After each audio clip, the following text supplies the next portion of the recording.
Good morning, friends, and welcome to Talking with French People. My name's host Eric. I'm back from the dentist again, so maybe a little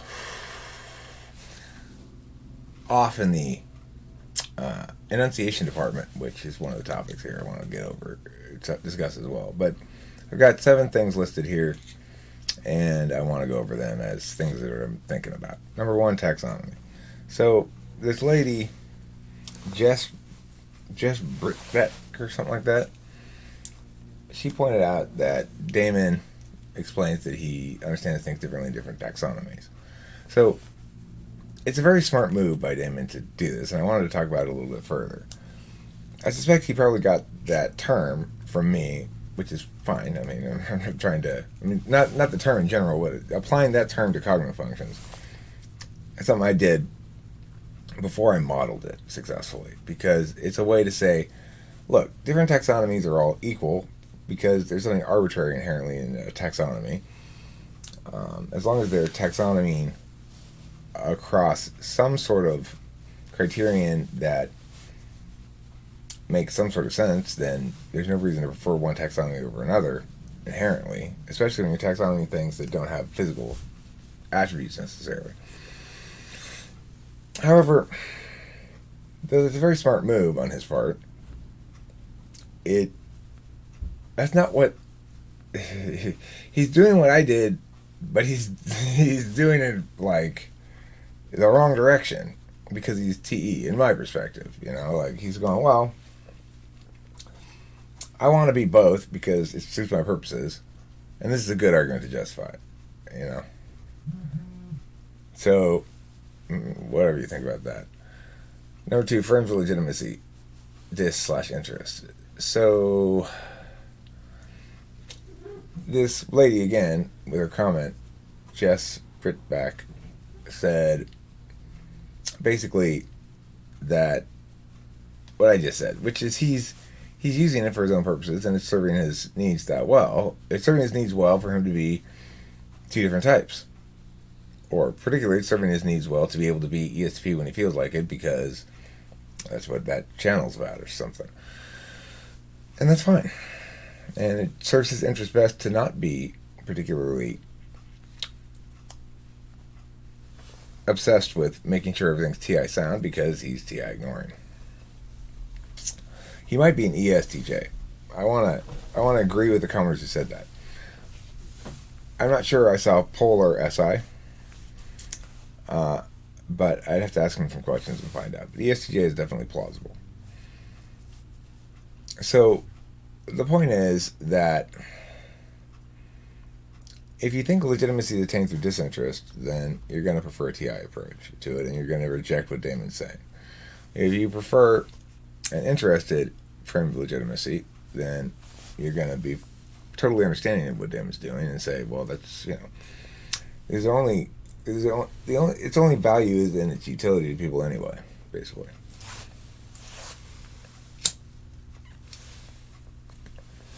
Of your own making. Why did I put that down there?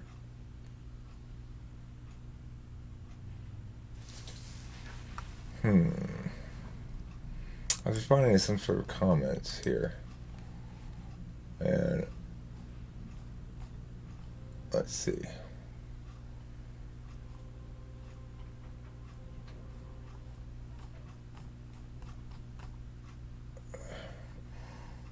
Oh, this.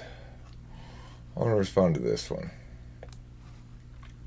Passive Personality says, interesting. Christianity would teach you can't rely on yourself to do anything. You must depend on Jesus. Pure self-growth tends to go the complete opposite way. It teaches you can improve your weaknesses and become a more well-rounded person. Being that I have feet in both worlds, there's a tension here. Dependency is not necessarily a bad thing. Complete independency and self-sufficiency leads to mental breakdowns of all sorts, I believe.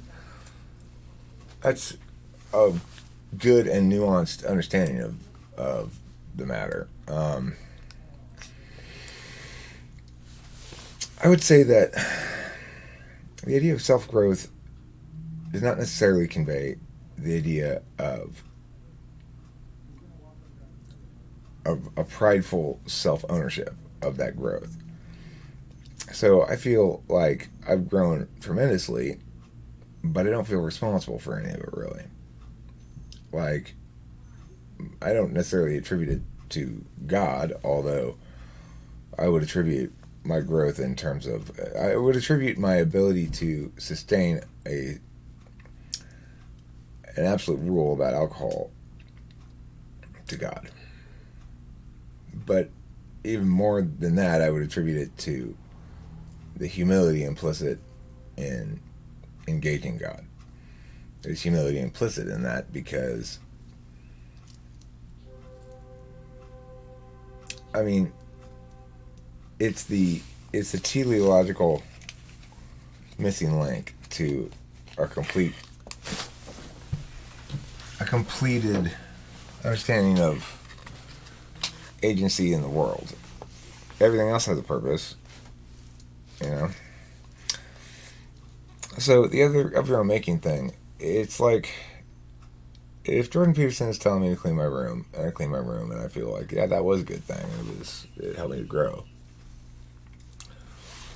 I did two things. I accomplished something concrete that was useful, and I established precedent in myself that I could follow through on that kind of thing if I wanted to.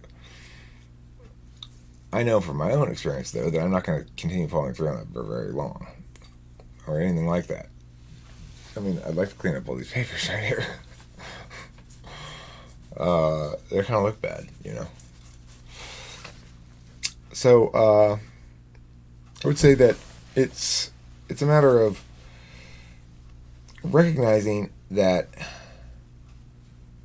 there's this temporal element to things, as per my intertemporal bargaining video, in which we're looking at both things as rational choices from an external perspective, things as rational choices from an internal perspective, things as rational choices in a long-term perspective, and things as rational choices in a short-term perspective.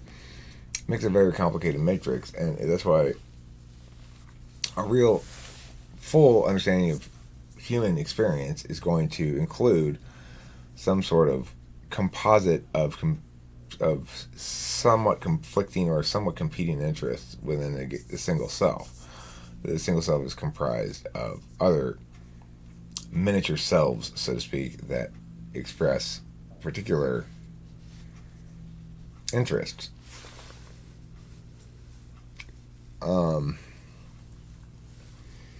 But yeah, I mean, I certainly would agree that it's not a good idea to forsake one's own agency in any sense. You can forsake one's own agency. You can forsake your agency in a couple of different ways. You can forsake it by refusing to clean your room ever, or not answer your emails, or not check your emails. Like, I'm on a 4 or 5 or 6 day now long email avoidance streak, and I was thinking about maybe I'm going to talk to Becky and see if I can figure out why it is that I do this. Some part of me insists on going yeah. So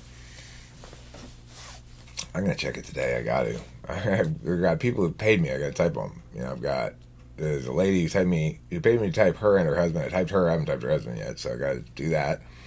There's Spacey NYC, who I made a video with before. He paid me. He paid me a long time ago now, or like a week or two ago now. We've had trouble finding a time slot, but regardless, I need to follow up on that. And then I just got a payment yesterday from somebody, and I got to follow up on that one too, so he doesn't think like he pays me and I just don't do anything. So, you know, I got to deal with my emails. I did text Spacey NYC though, so that's sort of like my way of avoiding my avoidance. Dentist office thoughts. I was in the dentist office, and you know, my appointment was at 10. I got there like 10:02 or something. It didn't even call me up or anything, or say anything to me. I signed in the sign-in sheet until like 10:45, and it wasn't quite 10:45 because I had already decided, look, if I get to 10:45 and I'm still fucking sitting here, I'm gonna tell them I have to reschedule, because I was annoyed. It's like, come on, my appointment's at 10. I get here, the waiting room's full of people, and 45 minutes later, I get my name called. That's ridiculous. When I make appointments with people for a given time, I don't say, okay, I'm here, but can you please wait for 45 minutes until I feel like starting? I'm busy with another client. Well, why didn't you tell me that before you scheduled this slot then, Eric.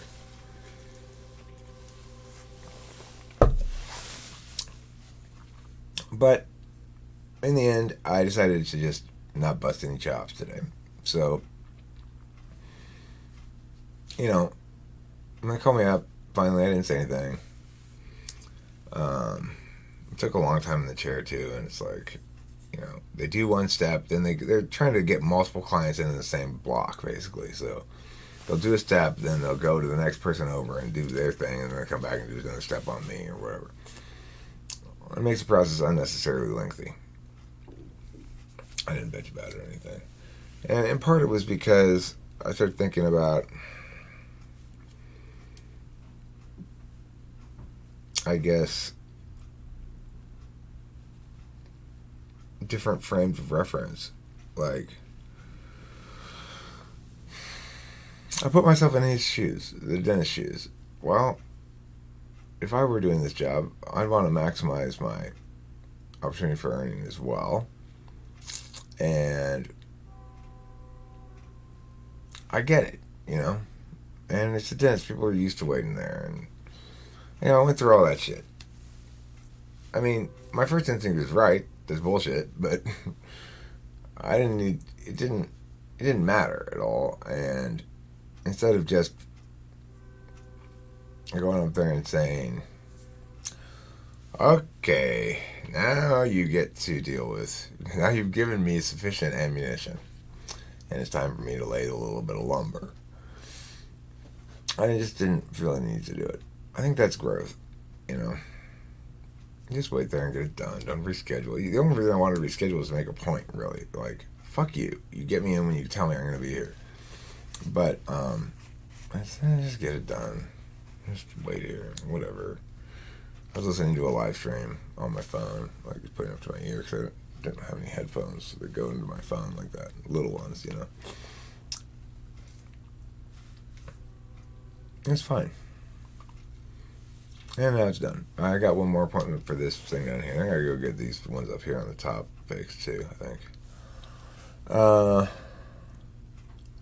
Guy who called me on the way back from the dentist office, some guy called me. I wanted to mention, because I love the way this goes down. I say hello, and he's like, hey, what's up? Not much. What's going on with you? I got a question about extrovert sensing and extrovert intuition. Okay. And I answered the question. We chat a little bit. Okay, I got home now. I'm going to get off the phone. I never knew what the guy never told me his name.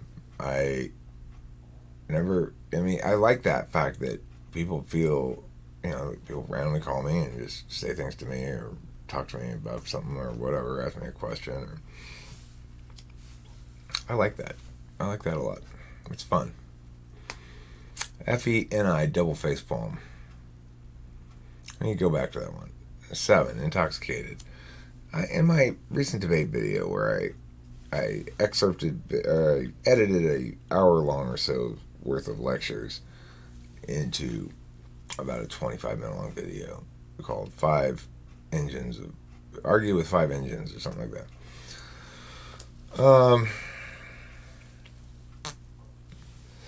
Now, got a pretty crappy old phone.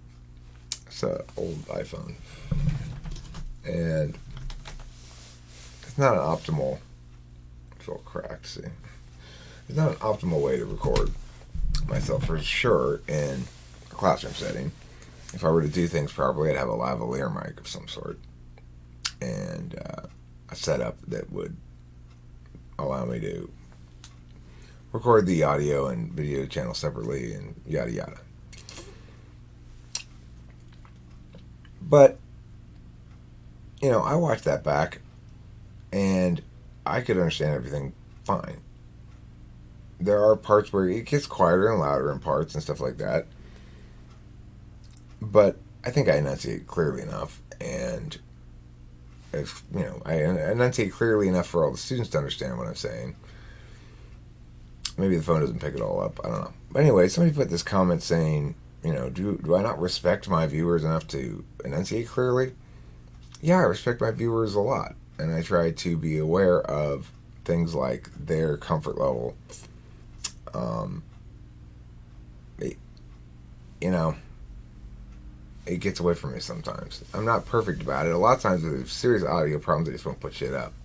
And sometimes there's fairly often there are serious audio problems.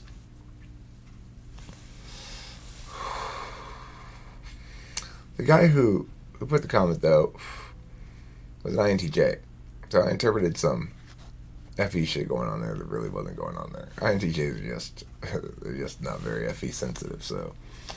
But then the other guy, freaking Meter Benz, whatever his name is, I was like, well, he must be drunk. He's slurring his words. No, I was not slurring my words, and I was certainly not drunk.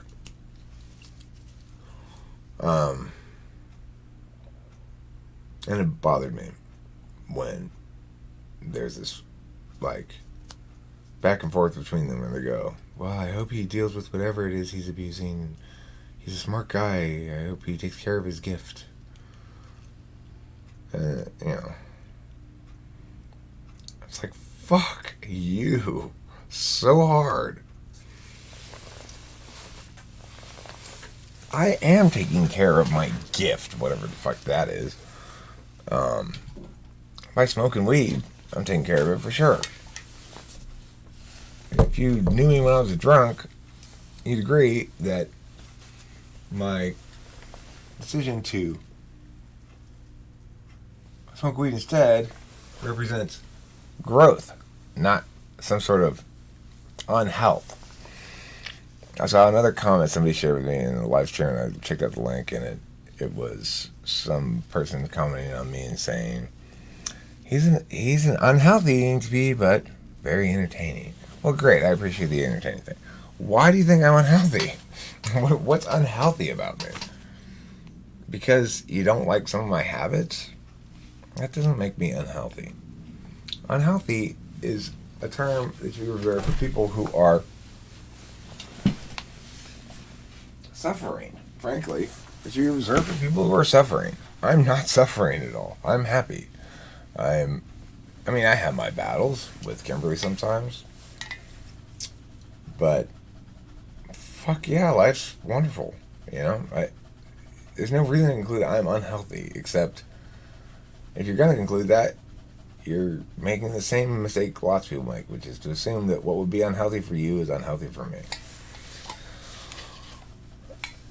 Alright, now I'll go back to 6. FE and I double facepalm. So there's this guy who's an ENFJ that I typed police once a long time ago. And I said, you're not an INFJ, you're an ENFJ. And he really didn't like that.